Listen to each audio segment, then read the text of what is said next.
বাংলাদেশ বিমানের এমডি আর তার স্ত্রী মিলে এই মেয়েটাকে এমন নির্যাতন করেছে, শরীরের এমন কোনো অঙ্গ নাই যে খুন্তির ছেঁকা নাই।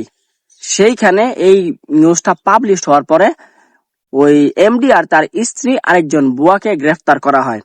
পুলিশ কি পরিমাণ চরিত্রহীন হলে ওই এমডি আর তার স্ত্রীকে বাদ দিয়ে ওই বুয়ার রিমান্ড ডাকে, তারপরে বলার মতো ভাষা নাই। চিন্তা করা যায়, যারা প্রধান আসামি তাদেরকে বাদ দিয়ে একজন বুয়ার রিমান্ড ডেকেছে।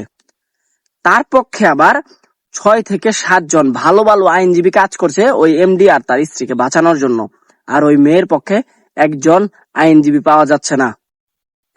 চিন্তা করেন, বাংলাদেশে গরিব হয়ে জন্ম নেওয়াটা সর্বোচ্চ বড় অপরাধ।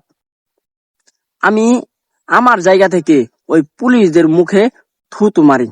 আর একটি কথা বলি, একটি সাংবাদিক ভাই আছে, সে এই বিষয়টি নিয়ে সবার কাছে যাচ্ছে আর বিচারের চেষ্টা করছে। আমি তার আইডির লিংক আর তার আইডির ছবি আর তার ছবি দেব। আশা করি তার ভিডিওতে যাবেন, কমেন্ট করবেন আর শেয়ার করবেন, যেন দ্রুত ওই জানোয়ারের বাচ্চাদের বিচার হয়।